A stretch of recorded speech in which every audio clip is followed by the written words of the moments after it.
Welcome to Get the Facts, the program that keeps you informed about government's policies and initiatives. I'm Theodore Henry.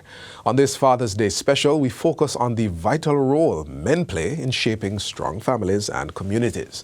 Today we explore what it means to be a man in modern society and the qualities that make great and effective fathers. Joining us is Senior Quality Management Officer with responsibility for quality management within the Ministry of Health and Wellness and co-chairman of the Men's Coalition Committee at the Jamaica Civil Service Association, Alan Carter. And he will share insights on the making of a man and the importance of positive fatherhood. Sir Carter, welcome to Get the Facts. Thank you very much, and thank you for having me here this morning. All right, so let's jump right into a big question. Go ahead. So, what does it mean to be a man? In our society, what it means to be a man, it is the ability to foot the bill. Yeah. One, yes. We're gonna have to talk about that, right? The ability to get things done, to move things, to make things happen. That is, in a nutshell, what it means in our society to become a man or to be a man. Essentially, though, I believe that part of that, fundamentally, we have much more to do in terms of leadership, discipline, consistency, providing structure and order to our families, for example, and to the community, and then, of course, the wider nation. So one of the things that has been said so far is not just be a man, but become a man. Yes. Could you go into becoming a man? Why is it necessary to become? Well, why it is necessary to become a man? Because you're not yet a man until you would have gone through the fire, so to speak. So let me frame it this way. Right. In my growing up, I met my grandfather, I met my father, right? But my father was still responsible for me to a certain extent. Becoming a man means you understand the concept that no one is coming to save you. Once you realize that you have started the fundamental journey that is necessary to understand what it means to become a man. So taking leadership of your own life. That is correct. Okay. And so if it is that you have someone who has leadership of your life, you're still not there. Okay. Fundamentally. All right. So in all of this then, somebody might be saying, okay, I'm getting to that point. Yes. How do I prepare? Emotionally, you mentioned finances at the beginning. I'm going to have to talk about that. Emotionally, financially, mentally. How do I prepare for that becoming when I take charge of my own life and a family per se? Well, what I can say, and everybody will have a different scenario, but what I can say is that you're paying attention to the men you're around. So paying attention to the men in your family. Right. I paid attention to my father, for example. I realized that I wanted to be that kind of hero, that superhero, because my father was my hero. Okay. And I wanted to become that hero for my children. And so once I had that in mind, I started to shape around being a protector, what it means to be a protector, what it means to be a provider. In your sphere of life at in the my, time. So in at my school sphere, you're protecting. Yes. So even so, because remember now, that growing up, you would have seen your father in different scenarios, and you said to yourself that, one day I want to become like my father. Okay. And so that was it for me. I wanted to become him or even greater than him, as he has always said to me. So is this a passive process or should it be active? You mentioned patterning your father. That's correct. Does your father actively be present and pour into you, or just, watch what I do? Well, it is more, let us put it this way, it's a little bit of both. Because in some instance, I had to watch what he did. Oh, right. And also, in other instance, he would directly instruct me and guide me. Right. And so you have to also be in that frame of mind to take the guidance as well, which is very important. If you're not in that frame of mind to take that guidance, it will be very difficult on your journey in becoming a man. Because being able to take guidance from those who are before you, very important, especially in becoming a man. So in becoming a man, you can't chat to me. It doesn't apply. No, it doesn't apply. Doesn't work. No, it doesn't work. So, Sir Carter, what are some of from where you sit, what are some of the biggest challenges facing men, young, old, what have you, in society today? All right. The biggest challenge that I believe facing men is for them to understand the importance of establishing real, true connection or relationship, not only with themselves, but with God. That relationship is extremely important because that relationship will help to form how you maneuver, especially how we co-mingle with the other gender. That we remember now, remember that connection with yourself and with God is important to help to guide you know how to connect with our counterpart. Okay. Right. And so that to me I believe is one of our main challenges today. And another aspect of it, I think our men have become somewhat, well, they have become somewhat demotivated and they are not so driven as before to participate in society. And I do believe that, I honestly believe from where I sit, I think men are beginning to step back. Yeah. And that is dangerous for society because on one hand, the other gender is saying, well, look here, I get the opportunity to step up and I get to lead time now. But it's dangerous for society because what you're saying essentially is that this that God has placed is no longer good enough for you. And so you're now stepping over the man who is here. And that for me is very dangerous for society because what it means is that our society becomes unprotected. No, I'm not saying that our female counterpart can't protect. But we need both. We definitely need both. Not just men, not just women. We need both in equilibrium. Definitely. So this response, especially towards the whole demotivation you mentioned in our societies, it sounds like our communities have a big responsibility in pulling the men back. Like, is that accurate? The community? Well, let us put it this way. I don't want to blame the community and put the blame on society per se, because we have some responsibility as men. Right. We can actively see what is happening, and we must actively find a way to get to that point. I never reached this point on my own. Of course, I had my grandfather, I had my elders. I still have my elders today around me who guide me constantly, even now that I'm a father.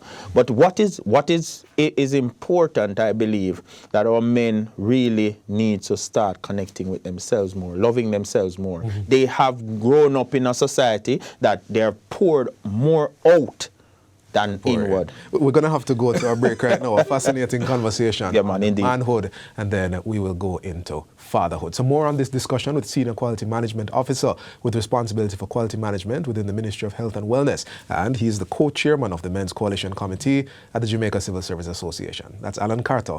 We return right after this.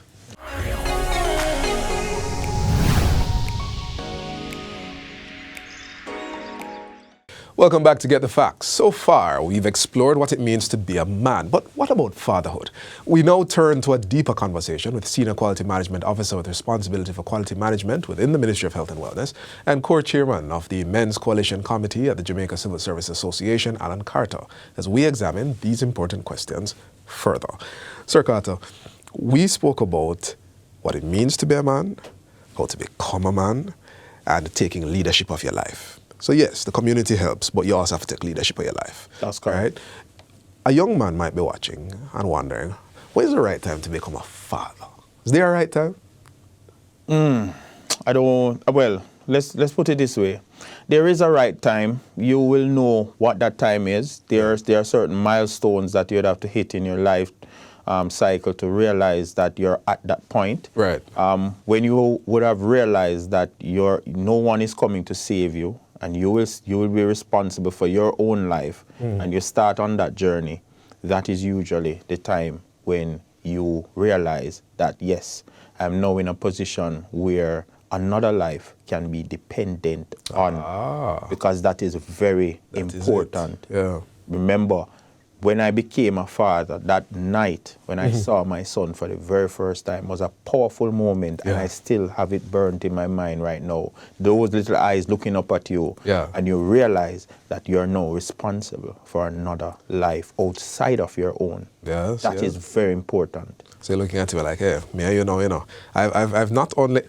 If I say this, I need you to answer this question first. Yes, sir. So we mentioned this right in the first segment. Let's pick it up now. How would you define fatherhood beyond he brings money? Financial provision. Fatherhood, in just a few words, would be defined as the protector, the provider, of course, Okay. and the presider, which is that the leadership aspect of it. So the leadership of it is very, very important. Being a protector is very important because you're putting them out in a world now that they don't understand. Right. And you will have to help them to navigate that space. Very, very importantly, and also to be a provider. Now, being a provider, I'm sure this society would have placed more emphasis on provision. Of course, our counterparts, money. Our counterparts are very mindful of that. Right. But the provision of money is not the only thing. Right. Money is one aspect of it, but the provision is in terms of shaping that environment that youngster will grow in. Atmosphere creation. Yes. Got it. Very important. Right. So, does this mean, and based on what you said about your father and your grandfather, from Yes. where you sit, do you see that it is important for these things to happen, that the man actually needs to be present in the daily life of the home? And my answer to that is absolutely yes. Okay. Absolutely. Tell us more. Yes. There are instances in that child's life that child will need that fatherly guidance, right. that fatherly presence, that additional voice in the home that is saying, look, here is a solution. Because remember, men are naturally problem solvers. Yeah? And so our presence not only reinforces that level of security in the mind of the child, but it also demonstrates to that child that you're going to be there for them and you're not always going to be there, because my father would have indicated to me that day is coming when he'll not be around, right. and I'll have to stand on my own. But also to reinforce us, to protect us. I was bullied in school, and my father was there straight throughout to ensure that we were protected. So there are moments like that will happen. And if your father is not in the home or away most of the time, those opportunities for continued molding will be missed. And that is very important, because remember, in raising a child, you're literally molding and shaping this child to become either positive impact on society or the reverse, a negative impact on society. So what you're saying is these formative experiences that come up in daily life, yes, they're not well suited for visits or, I see you sometimes, or it's living together. That's important. Yeah, it is. It is. Okay. So what are some of the key qualities that make what's the word we use? Great, but we also put effective father. Consistency. Consistency. Very important. The pickup of my child is something that I look forward to. If I'm late, my son will scold me. Yeah. Consistency is important. Where they can depend on you. Yes. Yeah. Discipline is also important. Knowing when to say no, knowing when to move. So I would say consistency, discipline, integrity also is very fundamentally important. Accountability. Yeah. Now let's look at scheduling, time management. Right. Very important assets to have once you're in that fatherhood. And I would say that, well, you're a man, you will find your way, but once you become a father, those things you start to learn, you will learn what is important, what's not. There's some activities that I don't show up because I'm spending time with my son. Yeah. I have to ask you this as we move to our close. Is it important for fathers to play with their children? Yeah, definitely. Because you can have disciplinarian and provider, but let me show you. It's a balancing act, right? Because with my son, with my family, I'm the disciplinarian, and I played my son.